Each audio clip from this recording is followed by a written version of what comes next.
जय जिनेन्द्र। पूज्य मुनि समता सागर जी महाराज ने कहा है, मान तुंग महाराज का भक्तामर स्तोत्र अनुपम अद्भुत काव्य है, जिन भक्ति का स्रोत। पारस चैनल पर आप सभी दर्शकगण उसी भक्तामर स्तोत्र के प्रतिदिन दो दो काव्यों का अर्थ समझ रहे हैं। हमें आशा है आपको ये अर्थ जरूर अच्छे लग रहे होंगे। हमारे बताने से नहीं, भक्तामर स्तोत्र है ही इतना महान कि उसको जितनी बार बोला जाए, जितनी बार सुना जाए, जितनी बार उसका अर्थ विचारा जाए, हृदय में भक्ति की हिलोरें और अधिक उठा करते हैं। आइए आज काव्य नंबर 29 का उच्चारण करते हैं। सिंहासने मणिमयूख शिखा विचित्रे, सिंहासने मणिमयूख शिखा विचित्रे, विभ्राजते तव वपुः कनकावदातम्, विभ्राजते तव वपुः कनकावदातम्, बिम्बं वियद्विलसदंशुलतावितानम्, बिम्बं वियद्विलसदंशुलतावितानम्, तुङ्गोदयाद्रिशिरशिव सहस्ररश्मिः, तुङ्गोदयाद्रिशिरशिव सहस्ररश्मिः, सिंहासने मणिमयूख शिखा विचित्रे, विभ्राजते तव वपुः कनकावदातम्,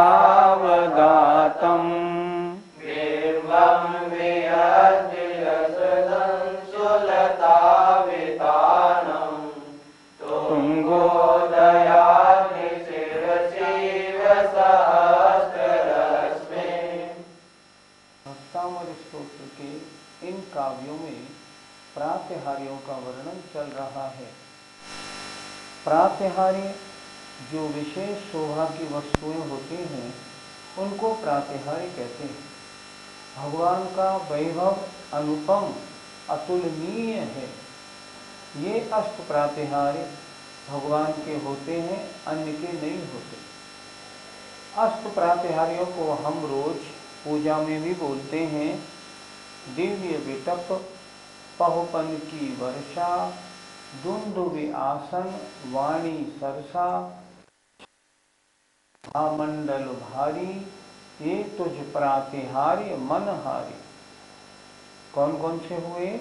दिव्य विटप, विटप कहते हैं वृक्ष को। दिव्य वृक्ष माने अशोक वृक्ष। पहुपन की वर्षा, पुष्पों की वर्षा।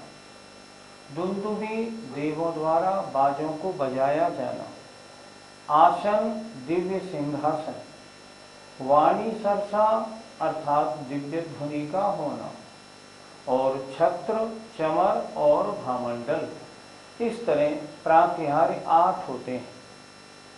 पिछली कक्षा में हमने आपको अशोक वृक्ष, दिव्य विटप अशोक वृक्ष के बारे में, जो इससे पहला काव्य था, काव्य नंबर 28, उसमें समझाया था। आज दूसरा प्रातिहार्य है सिंहासन, उसकी चर्चा इस काव्य में की गई है। आइए एक एक शब्द का अर्थ देखते हैं। पहले कड़े शब्दों का अर्थ देखते हैं। मणिमयूख, मणि माने रत्न या मणिया, और उनकी मयूख माने उनकी किरणें, रत्नों की किरणों की। कनक अवदातम, सुवर्ण के समान उज्जवल। वपु माने शरीर। तुंग माने ऊंचे। उदयाद्रि माने उदयाचल के। वियद माने आकाश में। विलसत माने शोभायमान। अंश माने किरण, उनकी लताओं का, वितान माने समूह, किरणों की लताओं का समूह, विभ्राजते शोभायमान होता है। आइए अब काव्य को देखते हैं। सिंहासने, सिंहासन पर, सिंहासन कैसा है? मणि माने रत्नों की, मयूख माने किरणों की शिखाओं से चित्र विचित्र है। कोई नीला, कोई हरा, कोई लाल, कोई पीला, उनमें से किरणें निकल रही हैं। किरणें कैसी दिखाई जाती हैं? ऐसी दिखाई जाती है। ये कहलाती है किरण की शिखा, ये कहलाती है किरण। जब भी भगवान के पीछे किरण बनाई जाती है तो नीचे से मोटी, ऊपर से ऐसी बनाई जाती है। तो क्या कह रहे हैं भगवान? मणियों की, मयूख माने किरणों की शिखाओं से चित्र विचित्र, अर्थात रंग बिरंगी जो मणियां हैं उनकी किरणों की शिखाओं वाले सिंहासन पर, सिंहासने, सिंहासन पर, तव माने आपका, कनक अवदातम, सुवर्ण जैसा उज्ज्वल, सोने सरीखा वपुः सुशोभित हो रहा है। भगवान सोने जैसे रंग वाले किस पे बैठे हैं? सिंहासन पर। सिंहासन कैसा है? जिसमें तरह तरह के रंग बिरंगे रत्न लगे हैं और उनकी जो किरणों की शिखाएं हैं उनमें से निकल रही हैं, ऐसा सिंहासन। उस पर, अर्थात मणियों की, किरणों की शिखाओं से चित्र विचित्र, तरह तरह के रंग वाली किरणों वाले ऐसे सिंहासन पर, कनक अवदातम, सोने जैसा उज्ज्वल, तव माने आपका शरीर सुशोभित हो रहा है। भगवान कैसा लग रहा है? देखिए इन्होंने क्या बताया, इन्होंने ये बताया भगवान सोने के सिंहासन पर ऊपर विराजमान हैं। सोने का सिंहासन नीचे, भगवान ऊपर विराजमान हैं। नीचे सिंहासन सोने का है, तो क्या कह रहे हैं? जैसे सुमेरु पर्वत के शिखर पर, सुमेरु पर्वत का रंग कैसा? सोने जैसा। तो सुमेरु पर्वत के शिखर पर सूर्य जैसा तेज वाला भगवान का शरीर। भगवान हमको ऐसा लग रहा है जैसे सुमेरु पर्वत पर सूर्य विराजमान हो, सूर्य निकला हो, ऐसा ये आचार्य ने रूपक दिया है। देखें जरा ये कैसे बैठा? जैसे वियद माने आकाश में, विलसत माने सुशोभित, अंश माने किरणों की, लताओं के समूह वाले, सहस्त्र रश्मि है, हजार किरणों वाले, अर्थात सूर्य के बिंबम इव, सूर्य के बिंब की तरह। कहाँ पर है वो सूर्य? तुंग माने ऊंचे, उदयाचल पर्वत के शिखर पर, शिरसी। जैसे ऊंचे उदयाचल पर्वत के शिखर पर आकाश में शोभायमान किरणों की लताओं के समूह वाले सूर्य बिंब की तरह, तरह कहां से लगाया? शिरसी इव। समझ में आया? फिर एक बार देखें अच्छी तरह, थोड़ा सा कड़ा है जरा। मणियों की, किरणों की शिखाओं से चित्र विचित्र, मतलब विभिन्न रंगों की मणियों की, किरणों की शिखा वाले सिंहासन पर, तव माने आपका, सुवर्ण सरीखा शरीर सुशोभित हो रहा है। ऐसा लग रहा है भगवान जैसे ऊंचे उदयाचल पर्वत के शिखर पर आकाश में शोभायमान किरणों की लताओं का समूह वाला सूर्य बिंब ही हो। अब हम उदाहरण पहले लेते हैं, शरीर की बात बाद में करते हैं। देखिए, आकाश में शोभायमान किरणों की लताओं के समूह वाले सूर्य बिंब की तरह, सहस्र रश्मि बिंबम इव, सूर्य बिंब की तरह। कैसा सूर्य बिंब है? जो ऊंचे उदयाचल पर्वत के शिखर पर निकल रहा है। नीचे सुमेरु पर्वत है सोने जैसा, उसके ऊपर सूर्य निकला है। तो सूर्य कैसा है? जैसे आपका शरीर सोने जैसा चमकदार। तो इन्होंने कहा निकला है। इसी प्रकार, इसी तरह, इसकी इव माने तरह, आपका सोने जैसा शरीर मणियों की किरणों की शिखाओं से चित्र विचित्र ऐसे सिंहासन पर भगवान अत्यंत शोभायमान हो रहा है। सिंहासन पर भगवान विराजमान है। सिंहासन सोने का है, सुमेरु पर्वत सोने का है। भगवान के शरीर का रंग है सूर्य की तरह। तो जो सुमेरु पर्वत पर उसके ऊपर कोई सूर्य हो, उसी तरह भगवान सिंहासन के ऊपर आपका सुवर्ण सरीखा शरीर शोभायमान हो रहा है। पंडित जी, भगवान जिस पर विराजमान होते हैं उसे सिंहासन क्यों कहते हैं? सिंह जैसे निर्भय, स्वाधीन, निडर, स्वावलंबी व्यक्ति जिस आसन पर बैठते हों उसे सिंहासन नहीं कहेंगे तो क्या कहेंगे? तो जिस पर ऐसी महान, निडर, अनंत वीर्य वाली आत्माएं विराजमान होती हैं उसे हम कहते हैं सिंहासन। दूसरी बात, वर्तमान में लोक में जितने भी सिंहासन होते हैं उनमें नीचे 4 पाए होंगे। पायों के ऊपर 2 शेर बने होंगे, एक का मुख इधर, एक का मुख उधर।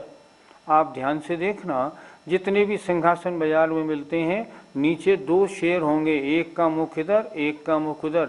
उसके ऊपर फिर भगवान विराजमान किए जाते हैं। लेकिन ये लौकिक चर्चा है। वास्तव में सिंह जैसे निडर महान भगवान जिस पर विराजमान हो उसे हम कहते हैं सिंहासन। पंडित जी, क्या भगवान सिंहासन पर विराजमान होते हैं? जिन्होंने संसार की सारी संपत्ति का त्याग कर दिया हो वो क्या सिंहासन से अपना रिश्ता नाता संबंध रखेंगे? नहीं रखेंगे। इसलिए भगवान, क्योंकि 64 रिद्धियों के धारी होते हैं, इसलिए भगवान कहीं भी विराजमान हों वे हमेशा 4 उंगल ऊपर ही रहते, किसी से भी स्पर्श नहीं करते, वो 4 उंगल ऊपर ही रहते हैं। हमको लगता है भगवान सिंहासन पर विराजमान हैं, पर वास्तव में भगवान सिंहासन से 4 उंगल ऊपर ही विराजमान रहते हैं। उनसे कोई वस्तु छुपती नहीं, वो किसी वस्तु को स्पर्श करते नहीं। जैसा आपने बताया कि जो भगवान है वो 4 अंगुल सिंहासन से ऊपर रहते हैं, तो ये भगवान का कौन सा अतिशय कहलाया? भगवान का एक अतिशय है गगन गमन, अर्थात वो जब भी गमन करेंगे आकाश में करेंगे, अर्थात किसी वस्तु से स्पर्श नहीं करते, वो हमेशा ऊपर ही रहते हैं। इसीलिए वे भगवान सिंहासन पर भी गगन गमन नामक अतिशय के कारण सिंहासन से 4 अंगुल ऊपर रहते हैं। पंडित जी, भगवान समोत्सरण में, योग निरोध में और विहार करते समय किस प्रकार रहते हैं? तीर्थंकर भगवान, मैंने बताया था आपको, कभी किसी वस्तु को स्पर्श नहीं करते। समोपशरण में पद्मासन से विराजमान रहते हैं, खड्गासन से नहीं। पद्मासन से विराजमान सिंहासन पर 4 अंगुल ऊपर। जब विहार करेंगे, विहार करते समय 4 अंगुल ऊपर। और जब किसी पर्वत पर, मान लो सम्मेश शिखर पर जाकर योग निरोध करेंगे तो भी 4 अंगुल ऊपर ही रहते हैं, कभी भी स्पर्श नहीं करते। आइए अगला काव्य, 30वां काव्य देखते हैं। कुंदावदात चल चामर चारु शोभम, कुंदावदात चल चामर चारु शोभम, विभ्राजते तव वपुः कलधौत कांतम, विभ्राजते तव वपुः कलधौत कांतम, ओद्य शशांक शुचि निर्झरो वारिधारो शशांक शुचि निर्झर वारिधार मूचैस्तटं सुरगिरिरिव शातकौम्भम् मोचैस्तटं सुरगिरिरिव शातकौम्भम् कुन्दावदात चलचामर चारुशोभम् विभ्राजते तव बपो कलधौत कान्तम् शशांक शुचि निर्झर वारिधार मोचैस्तटं सुरगिरिरिव शातकौम्भम्। आइए इस काव्य के अर्थ पर दृष्टि डालते हैं। काव्य को समझने से पहले अगर हम क्या रूपक आचार्य ने प्रयोग किया है, अगर उसको समझ लेंगे तो काव्य जल्दी समझ में आएगा। समझना क्या है, जैसे भगवान सोने का शरीर, उनके ऊपर चमर यूं ढुल रहे हैं, यूं।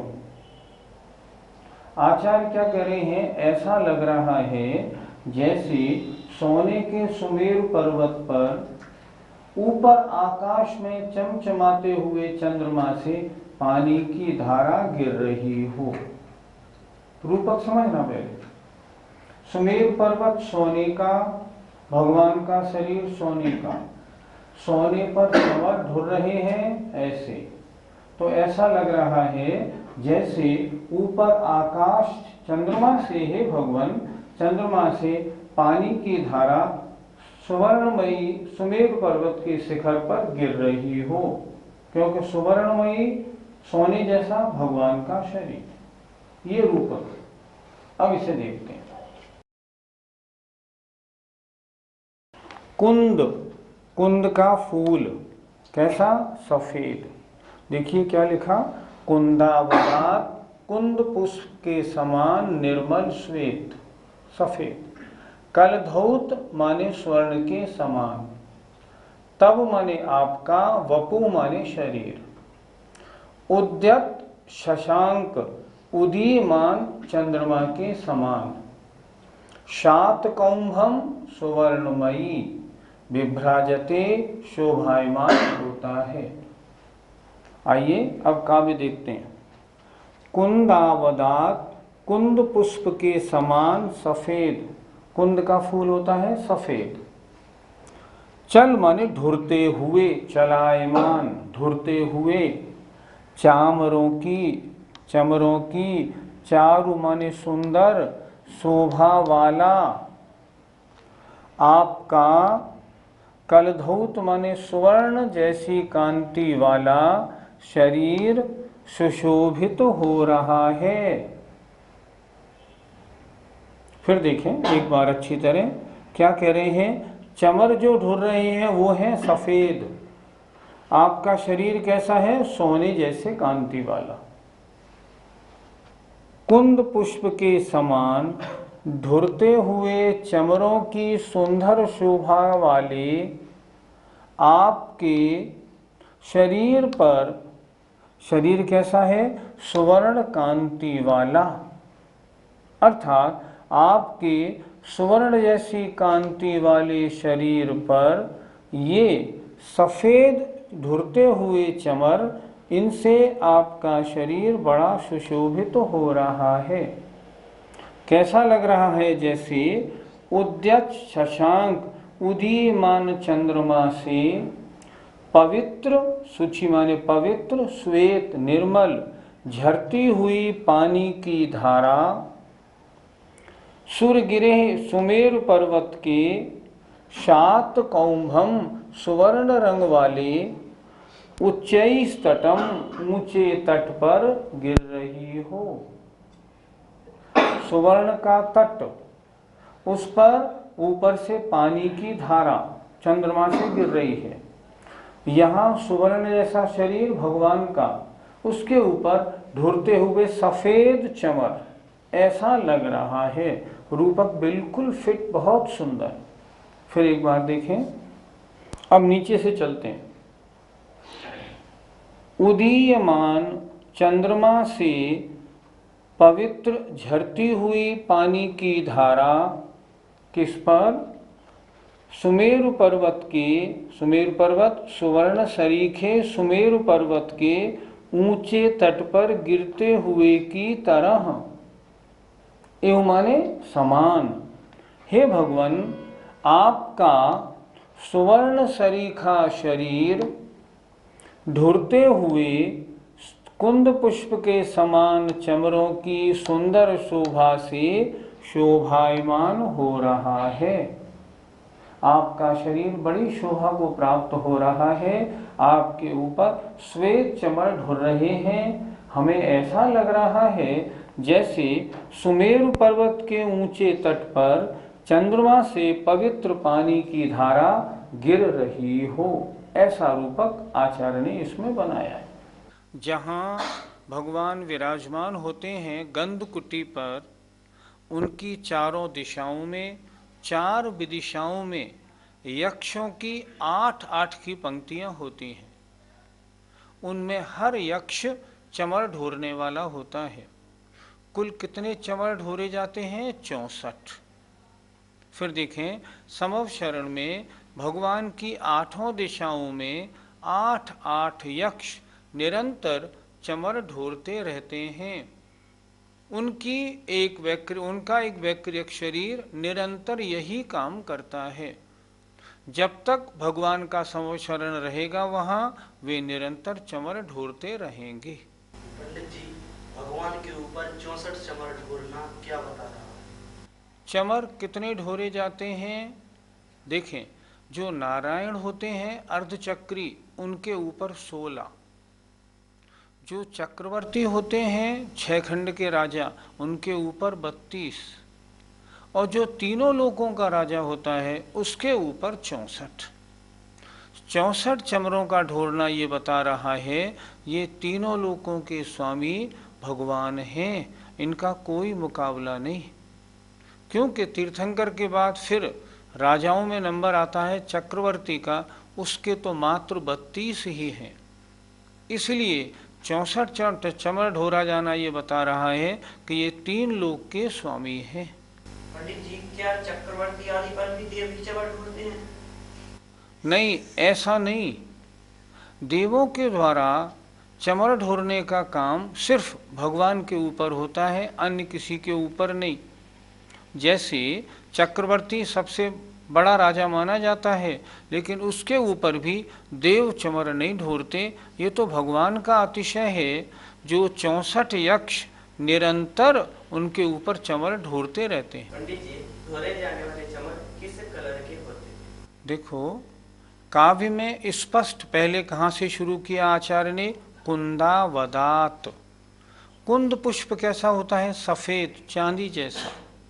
तो जो चमर भगवान के ऊपर ढोरे जाते हैं वो कैसे होते हैं? एकदम सफेद, चांदी जैसे रंग के होते हैं।